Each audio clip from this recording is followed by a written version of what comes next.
Fame, fortune, and a love story straight out of Hollywood. Victoria Principal seemed to have it all. She was swept up in whirlwind romances with Tinseltown's elite, and when she married it looked like a love built to last, but behind the glitz and glamour trouble was brewing. Then, in a move that stunned everyone, she walked away from her marriage without looking back. Was it betrayal, a hidden scandal, or something even more shocking? Now at 75, Victoria is finally breaking her silence, revealing the real reason behind her sudden divorce and how it changed everything. The unexpected path to Dallas fame. Victoria Principal's journey to playing Pamela E. Ewing was almost as dramatic as her character's departure from Dallas-born Vicky Ree Principal. On January 3, 1950, in Fukuoka, Japan, she was the daughter of U.S. Air Force Sergeant Victor Rocco Principal and homemaker Bertha Ree Principal. Navy. Just 3 months after her birth, the family relocated, marking the beginning of a life shaped by frequent moves.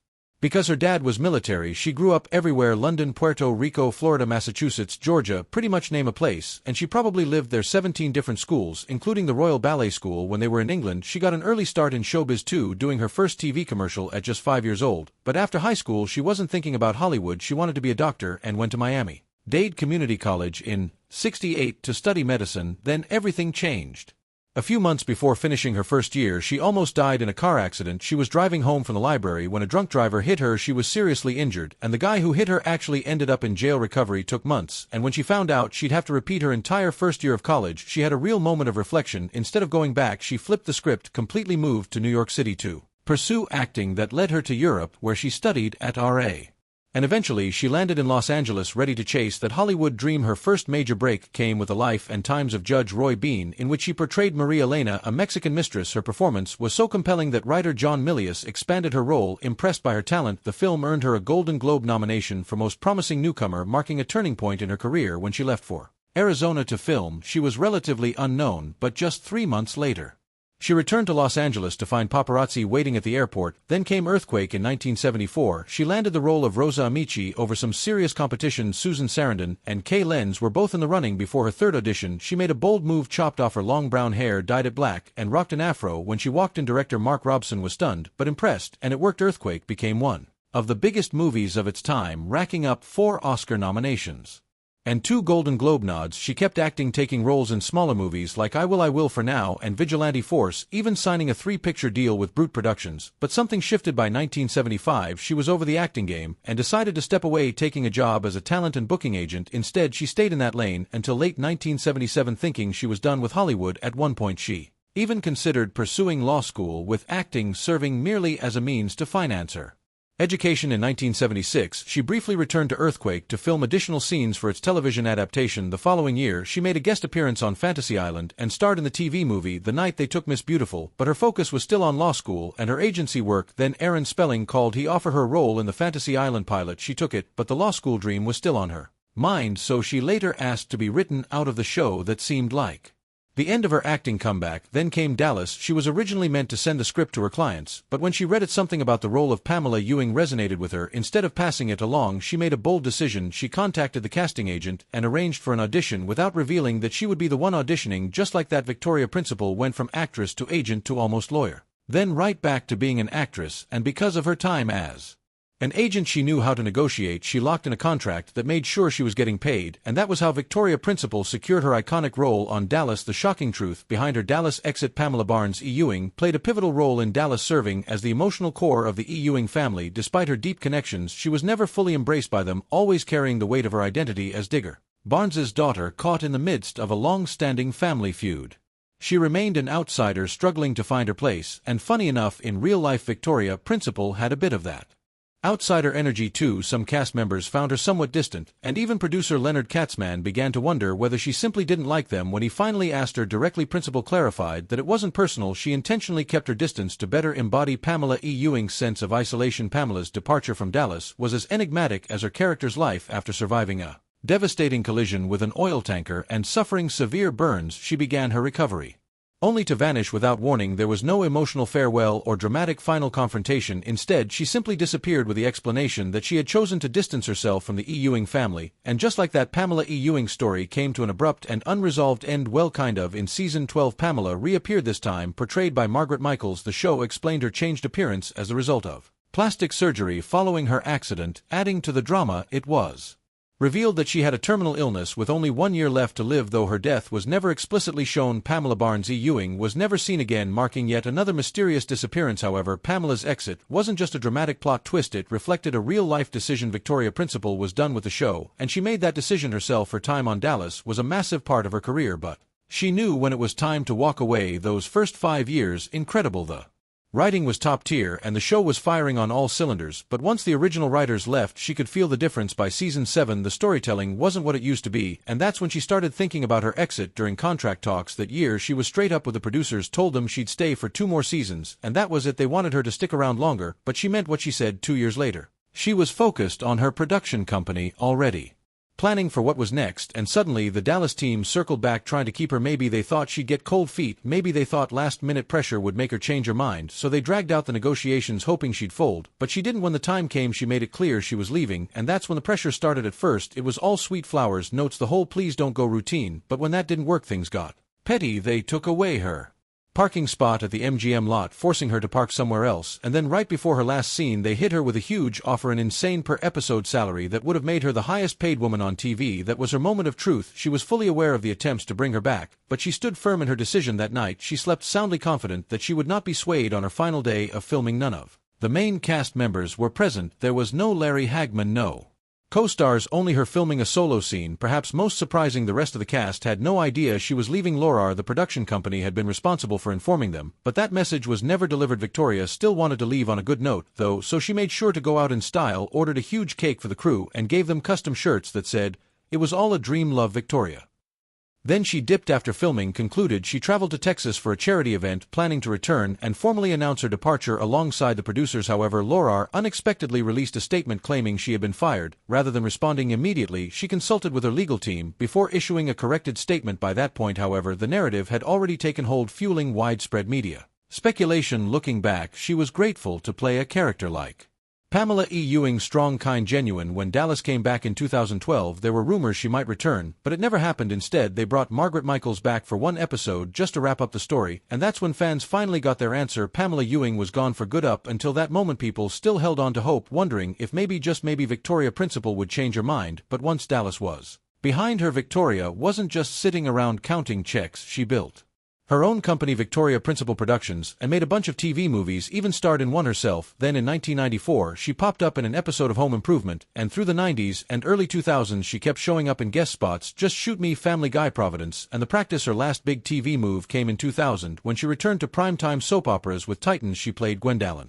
Williams, the ex-wife of the main character, but the show flopped. NBC pulled the plug after just 11 episodes. The ratings were so bad they didn't even bother airing the last 2, and after that Victoria Principal pretty much stepped away from acting for good. What Dallas meant to Victoria Principal. Victoria Principal's been reflecting on her time on Dallas and everything that came after. She's got all these great memories, and in an interview with People she talked about how she always knew the show was going to be a hit, even though it started off a little slow, but the moment it really hit her.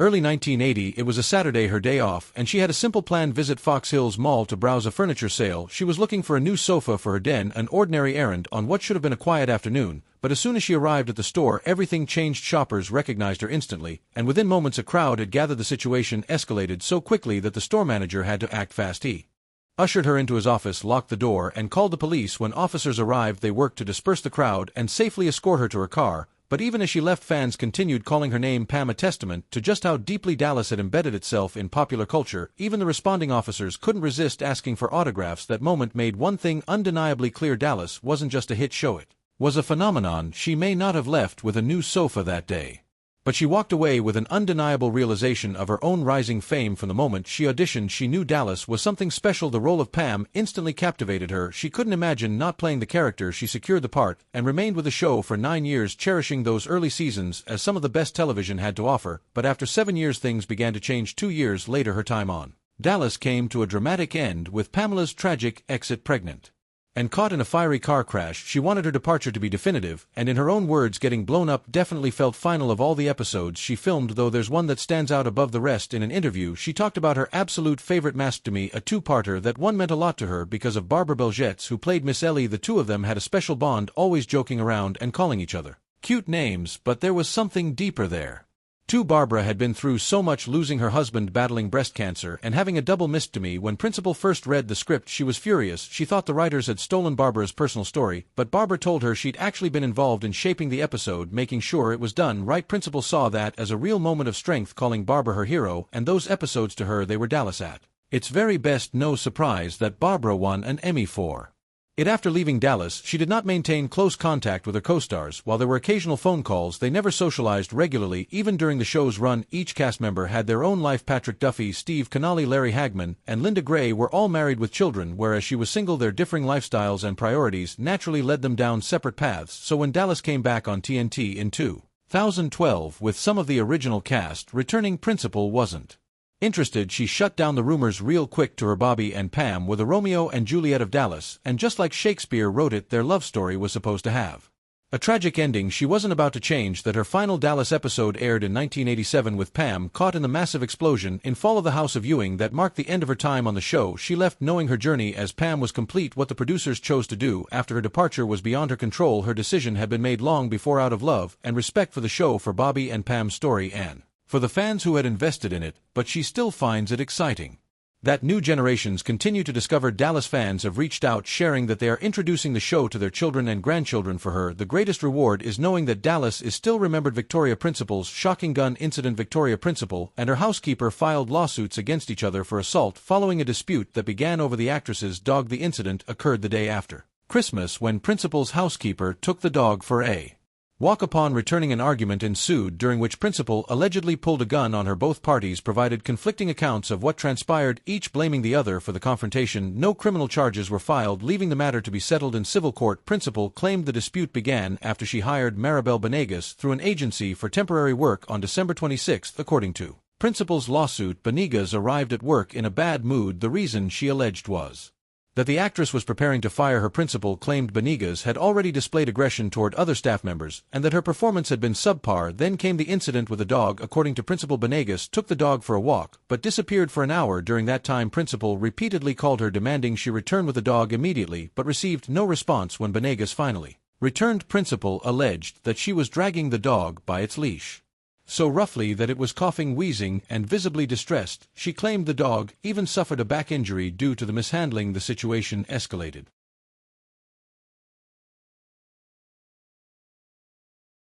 further when, according to Principal, Benegas began banging on the kitchen counters, shouting, "Give me money, give me my money."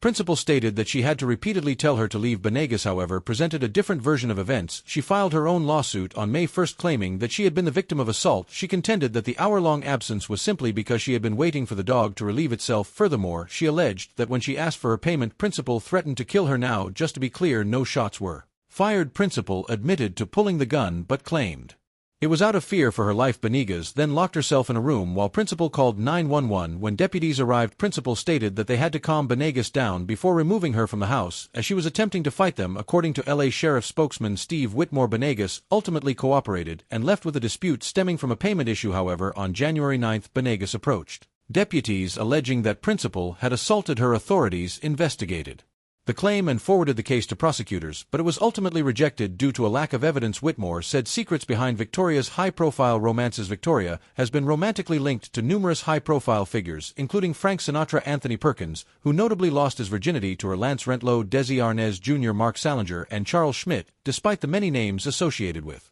her, she maintains that she has had far fewer serious relationships than commonly assumed. In fact, only 3 of them resulted in marriage. She met Christopher Skinner back in 1978 when he landed a small role on Dallas, and just like that, it was a whirlwind. After only 3 dates, they knew they were all in. She called it completely fulfilling, like they had something real, so they got married that same year. But pretty quickly the cracks started showing. Skinner was the type of guy who wanted a stay-at-home wife, while Victoria was out here chasing a huge career. They tried to find some middle ground, but it just wasn't working. 2 years and they called it quits. In 1980, following the divorce, Victoria harbored no bitterness. In fact, she considered it a blessing. The end of her marriage became a turning point, propelling her career to new heights, something she never regretted. As the 1980s took full swing, she had firmly established herself as Dallas royalty, exuding confidence like never before. It was then that she felt ready to embrace dating once again, and then came Andy Gibb. He was young, famous, and riding high in the music world. The Bee Gees' little brother was everywhere, and when they met on the John Davidson show in 81 sparks flew instantly. Victoria thought she'd found the perfect guy. They were both in the spotlight, so they got each other's lifestyles. Yeah, there was an 8-year age gap, but she didn't care about that. She said if a guy caught her, she wasn't out here checking birth certificates. She really believed Andy was the one she loved, that he let her be strong and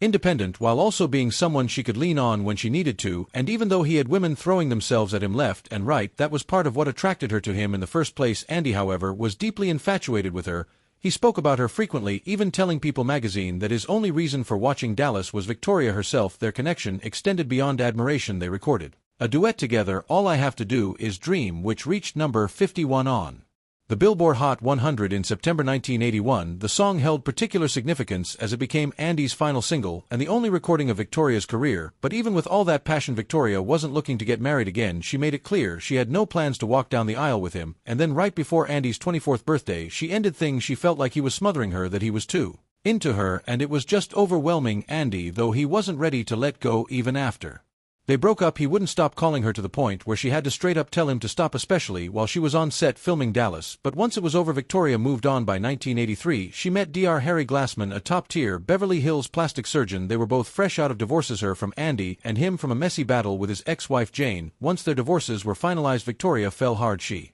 even bonded with Harry's kids from his first marriage. They tied the knot on June 22, 1985 in Dallas, Texas. Right when Victoria was 7 years into Dallas, they never had kids together, and while rumors swirled that Victoria didn't want to mess up her body with pregnancy, she shut that down, saying she actually had trouble conceiving. Meanwhile, Andy was in a downward spiral. The loss of Victoria hit him hard, leaving him unable to focus. Even as his career continued to rise, he began missing scheduled performances and in a telling moment skipped the American Music Awards entirely.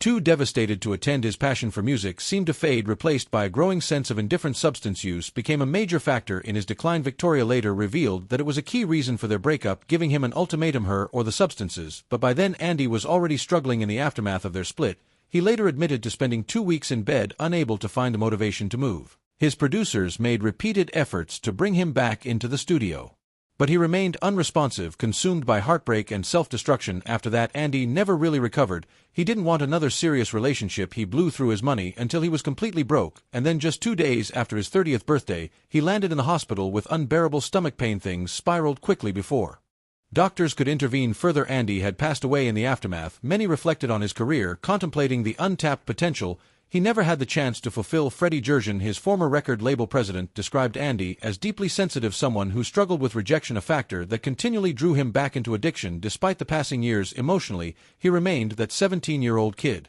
never quite able to escape the challenges that had followed him from the start. As for Victoria and Harry, they had a long run. They lived in Beverly Hills together for over 20 years, but by 2006 their marriage had come to an end. In May of that year, Victoria filed for divorce, citing irreconcilable differences. By December, the process was finalized. Reflecting on their time together, she described their relationship as a loving partnership that lasted for more than 2 decades, but their split was not without controversy. Shortly before their breakup, Harry made headlines when he was arrested in 2002 on allegations of domestic violence against Victoria. He was later released on bail, but the incident fueled media speculation. When their divorce was finalized, Victoria reportedly agreed to a settlement of over $50 million. This led to widespread rumors suggesting that she had paid him off to keep him from revealing details about the cosmetic procedures he had performed on her. Claims that, if true, could have undermined her carefully maintained image of natural beauty. However, Victoria publicly dismissed these allegations, calling them baseless lies. Victoria Principal's life turning crisis. Victoria Principal has been living in California, away from the spotlight of Hollywood. She stepped back from acting in the early 2000s to focus entirely on her skin and care brand Principal Secret, which she originally founded in 1991. Launched on QVC, the brand quickly gained traction, transforming Principal from a television star into a successful entrepreneur. In just a few years, the company was generating approximately $1.5 million in revenue, solidifying her reputation in the business world. But business wasn't the only thing she had her eye on. Back in 2009, she went all-in on something wild. She dropped $200,000 on a ticket to space, the plan a ride on the world's first commercial passenger spaceship, the VSS Enterprise. For her, it was the ultimate adventure, seeing Earth from above, flying at crazy speeds, going somewhere almost nobody had ever been, and of course hopefully making it back down in one piece. But that dream took a tragic turn in 2014 during a test flight. The Virgin Galactic spacecraft broke apart in midair and crashed in the Mojave Desert. Co-pilot Mike Olsbury didn't survive. The pilot Pete Seibold somehow managed to escape from his seat as the plane was falling apart and lived through it. After that disaster, it was clear this whole space tourism thing wasn't as close to reality as people thought in 2019. Victoria Principal stepped away from Principal's secret, but her dedication to helping others remains unchanged. While skincare was once her primary focus, her greatest passion now lies in something far more personal and hands-on. Since 2012, she has owned a ranch outside of Los Angeles, a sanctuary where she rescues and cares for animals that have been neglected or abused. Her deep compassion for animals dates back to childhood, when she would bring home stray pets in need of care at her ranch. Principal provides a safe haven for animals that have endured severe hardship. Beyond simply offering them shelter, she ensures they receive the medical treatment, patience, and love necessary to heal both physically and emotionally. Unlike large-scale rescue organizations, her work is deeply personal. Each animal she takes in becomes a permanent part of her life. For Principal, this is not a charitable endeavor, it is a calling. The joy and fulfillment she finds in caring for these animals is what truly defines this chapter of her